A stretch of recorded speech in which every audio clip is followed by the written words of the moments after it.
कभी होता ही नहीं। आपने शब बारात का रोजा कैसे लिख दिया? बाकी अब इसमें जो है हिंदुओं से हमने मांग ली दिवाली, तो दिवाली जो है वो रोशनी की जा रही है, बत्तियां जलाई जा रही हैं, तो मुख्तलिफ लोगों से हमने बोरो की है चीजें।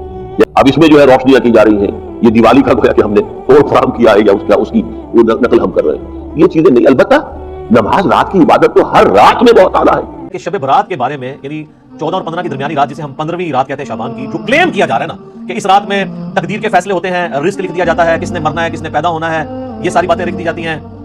ये सारे के सारे क्लेम, हत्ता कि यहां तक क्लेम किया जाता है कि कुरान 2 दफा नाजिल हुआ है। एक दफा लोहे महफूज से जो है वो पहले आसमान पे, और उसके बाद पहले आसमान से नीचे, वो कहते हैं वो जो पहले वाला ऊपर वाला हिस्सा नाजिल हुआ है वो भी इस रात में हुआ है। ये सारे के सारे क्लेम कुरान की रूह से बिल्कुल गलत है। कुरान हकीम को आप पढ़ेंगे तो ये सारे के सारे क्लेम्स आपको शब कदर के बारे में मिलेंगे। कदर का मतलब डेस्टिनी की रात, जो रमजान मुबारक के आखिरी अशरे की ताक रातों में आती है, और बुखारी मुस्लिम की हदीस उसके ऊपर गवाह है। तो कुरान की रूह से तो ये शब बारात के बारे में जो कुछ क्लेम किया जा रहा है वो बिल्कुल गलत है, कुरान से ही टकराता है। ये तो हम कहते हैं कि सही अहादीस कुरान के खिलाफ नहीं होती है, हमेशा जाली रवायतें, ज़ईफ़ रवायतें ये कुरान के खिलाफ जा रही होती है। 15 शाबान का रोज़ा तो किसी सही हदीस से साबित नहीं है, इसलिए इसको तो छोड़ देना चाहिए इसको। और क्योंकि ज़ईफ़ हदीस से बहरहाल किसी अमल का सबूत नहीं होता। 15 शाबान के रोज़े के बारे में जो हदीस है वो ज़ईफ़ है, तो उससे अमल साबित नहीं होता। और बाकी कोई मखसूस इबादत नहीं है। और 15 शाबान में बहुत इख्तलाफ है उलमा का कि ये इसकी रात की कोई फजीलत है भी या नहीं। बहरहाल जमहूर इसकी फजीलत के कायल हैं, तो अगर कोई इसकी फजीलत की बुनियाद पर इबादत करना चाहे तो इबादत का कोई मखसूस तरीका नहीं है, जैसे चाहे इबादत करें, बल्कि मखसूस तरीका ईजाद कर लेना ये बिदअत है। मेरा सवाल ये है कि जो बड़ी रातें जो आती हैं, लैलतुल क़द्र जो आती है, और ये शब बारात जो आती है, और शब बारात जो आती है, तो लोग जो हुकूमत पाकिस्तान इंडिया में लोगों ने जो एक मुकर्रर कर लिया है कि वो जागने वाली रात है और रात भर इबादत करनी है, उसी रात सारी आपको नफिल नमाज़ें पढ़नी है। मजीद में जिसका जिक्र है वो लैलतुल क़द्र, उसका एक सूरह ये रात में कुरान नाज़िल हुआ था, तो ये हमारे लिए एक अहम बात है और हजारों रात के मुकाबले में है अल्हम्दुलिल्लाह। और हमारे रसूल, हमारे पैगंबर फरमाते हैं कि ये आखिरी अशरे में आती है, 21वीं रात हो या 23वीं या 25वीं या 27 29वीं रात, इन एक रातों में होना। और क्योंकि इन रातों में कोशिश करना चाहिए, जागना चाहिए और इबादत करना चाहिए। लेकिन कई रातें जो बाकी हमारे माशरे में बनाई जाती है, इसकी दलील कई सही हदीस में नहीं है। जो दलील से मिलती है लैलतुल क़द्र के बारे में होगा कि रात तूफान आया, अखबार छप गए होने या छप जाएंगे, शब रात ब्याह सवाब है, शब रात दा सवाब है, नफल पढ़ो, इतना नमाज पढ़ो करते खुदा के बंदे हो भाई। हदीस की सब तो बड़िया किताबां सही बुखारी या सही मुस्लिम है, मोहत्ता इमाम मालिक, इन्होंने सब ने मनिया अव्वल है कच्ची पक्की ने जिक्र तक कुरान पाक ने कोई बयान नहीं किया। एडी बड़ी रात एडिया दर्जा को बहर सी रब और खुदा का डर दो। लैलतुल क़द्र का जिक्र कि रमजान है वो सारा चुके पे लाया कि रात में लिखा जाता किस्म का लेजेंड बनाने, तो खत्म खुदा का कि लैलतुल क़द्र का सारा छीन के नहीं देता मन करते हैं।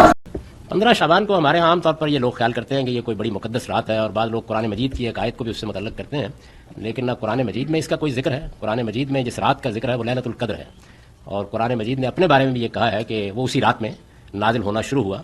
उस रात के बारे में कुरान ने यह भी बता दिया है कि वह अल्लाह ताला की तरफ से बड़े बड़े फैसलों की एक रात है, और जब वो रात आती है तो उसमें ज़मीन वालों के लिए अल्लाह ताला बड़े गैर मामूली फैसले करते हैं।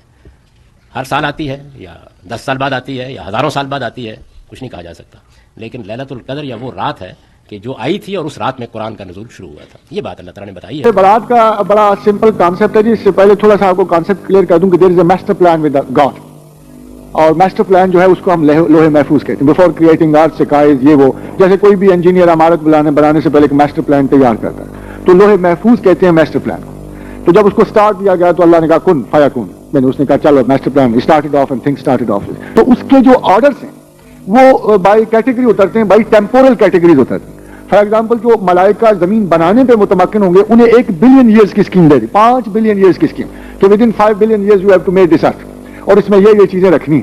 तो 2 दिन लगाए अल्लाह ने जमीन बनाया, और 2 दिन इसमें अशिया जरूरत है इंसान रखने में। तो जिन मलाइका को इनमें मुतकम, अब उसके आगे खुदा ने कहा तुम्हारा एक दिन 1000 साल के बराबर है। अब 1000 साल की स्कीम उतरी जमीन पर। अगर आप उस तरह देखते जाएं तो अदवार के लिहाज से 1000 years complete, 1 era of human existence. अब उसके बाद जब नीचे वाले मलाइका थे उससे भी लोअर कैटेगरी, उन पे 100 साल की स्कीम उतरनी शुरू। शब बारात वो है जहां मास्टर प्लान से 1 साल की स्कीम उतरती। बस इतनी सी बात। तगय्युर और तबद्दुल जो है वो खुदा मजाज है नसख का, खुदा मजाज है नसख का। मास्टर प्लान में तब्दीली का हक सिर्फ अल्लाह को है। मा ननसख मिन आयातिन और नुनसिहा नातुम बखैर मिनहा औ मिस्लिहा अलम तालम अन्नल्लाह अला कुल्लि शैइन कदीर, कि जब हम किसी सूरत को बदलना चाहते हैं कुरान की, तो हम उसी किस्म की एक सूरत उससे बेहतर देते हैं ताकि तुम जान लो कि अल्लाह इस पर कुदरत रखता। अगर आपको यह कहा जाए कि मुकद्दर फाइनल है तो सही है, अगर आपको यह कहा जाए कि क्या वो खुदा मुकद्दर बदल सकता है तो ये भी सही है। सो बाज लोग ये तवक्को रखते हैं कि शब बारात हम इबादत करेंगे, इज्जो इंकसार करेंगे, मोहब्बत खुदावन का दम भरेंगे, और हमारी इबादत की वजह से दो दरख्वास्त हम हुज़ूर खुदावन पेश करेंगे। हो सकता है कि हमारी मुकद्दर की सख्ती उससे बदल जाए, हमारी तलखियां दूर हो जाएं, तो अल्लाह ताला इस मामले में मेहरबान है, करीम है, कर सकता है।